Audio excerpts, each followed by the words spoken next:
Thank you, Pekka, for that great introduction. Don't believe everything he says. So it's fantastic being back in Helsinki and Finland. I've been several times before, but it's always nice to come. It's a wonderful night we have here tonight. The program is really impressive. I would like to first thank the organizers, FremantleMedia, and Tuke Kumit, the organization that is part of today's event. And of course, Pekka, an amazing leader that put it all together.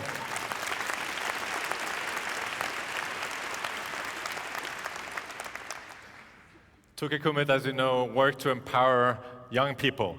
And this is really important, a really important focus and important work that goes hand in hand with the ideas and the thoughts of global dignity. Also, of course, we have fantastic guests here tonight. You've already met Pekka, co-founder of Global Dignity and a great friend of mine. John Bryant, you'll get to know later, another co-founder. But it's a fantastic privilege and honor to share the stage with such renowned leaders as your former president, Martti Ahtisaari, and Archbishop Emeritus Desmond Tutu. So it's fantastic that they could make it tonight.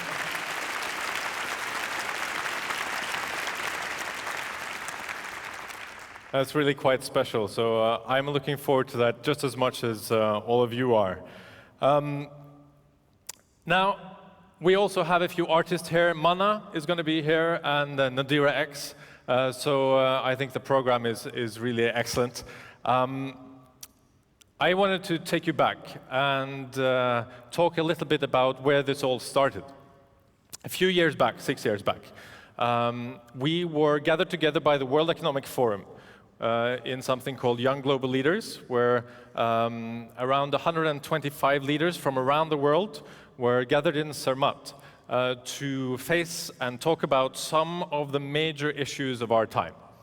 Health, education, development, poverty alleviation, security, environment, and climate. So we were looking at these, and these are all amazing people, all of them under 40, and already very accomplished. So we were looking at these issues, and we got into groups, and we did workshops, and we started making timetables and action plans, because that's what we do, right? We identify what the challenges are, and then we see how we can solve them. So we were doing that for a few days, and what happened was that a few of us started talking about why. Why do we care about people that are far away from us and that we might never meet? Why is it important to us that do something that will lift other people? What is it we have in common as a group that steers us in the right direction?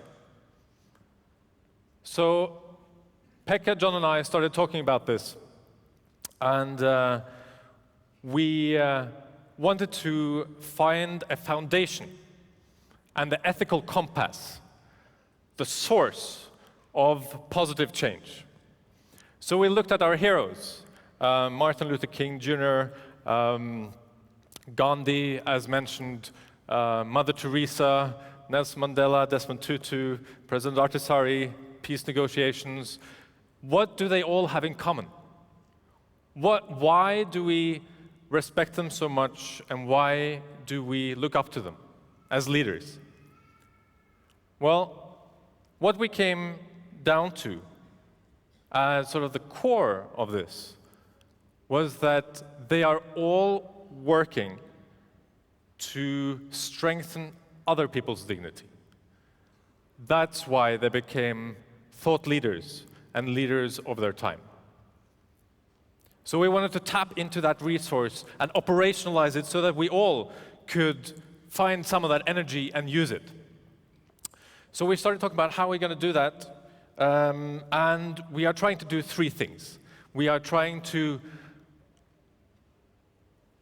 promote dignity-centered leadership. We want to spur a global conversation, not necessarily a debate, but a conversation about dignity as a value and an ethical compass. And we went into schools to do Dignity Days. It's a 2-hour course. We designed it so that it should be the way that we would like for someone to come to our school and do a session like that when we went to school. Maybe to get us in the right direction a little bit before, to get us in, to start thinking about some of the core values. So we created a curriculum and we go into schools and we talk to kids mostly, I would say 12 to 18. Sometimes we also do it with grown-ups. And we have a conversation with them where we define dignity with our own words and they define dignity. And then they tell their stories, dignity stories, from their own experiences. Either someone doing something good for them doing something good for other people, or them doing something good for themselves. And then after we've been in the classrooms, we come together like we're sitting here now, and they all line up, and they come up and they tell one story after the other, and it's really fascinating. And now we have been on all continents.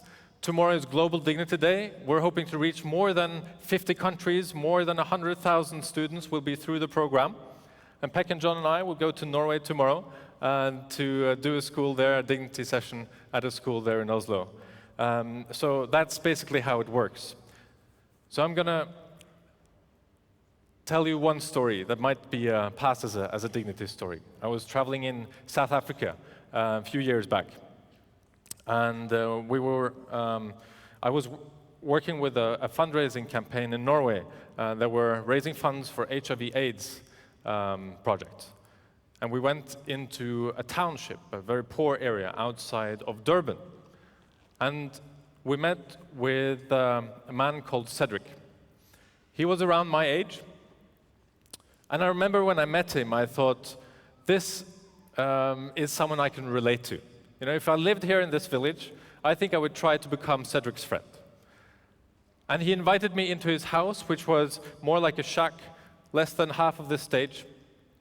And he lived there together with his wife, his 3 children, and his sister, who was in a wheelchair because she was physically challenged.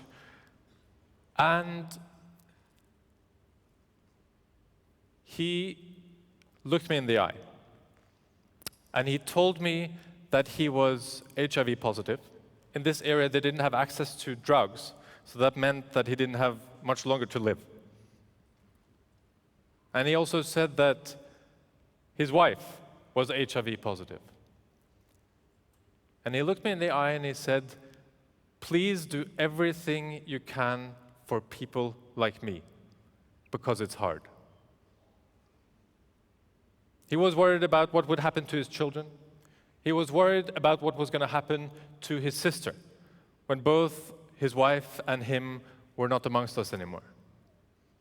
Please do everything you can for people like me, because it's hard.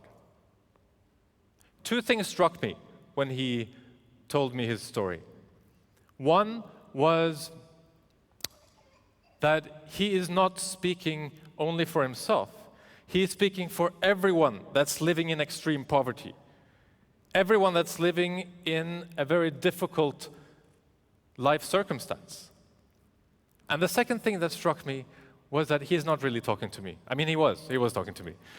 But he was also talking to all of you through me. And that's why I like to tell this story, because I think that Cedric's words was meant for as many people as possible. Tomorrow is Global Dignity Day. That is when we will go into schools around the world to talk about some of these values and get the kids to understand that they are now part of this global family that realizes that we have so much more in common than what separates us, and that we're going to build this world together. Thank you for your attention.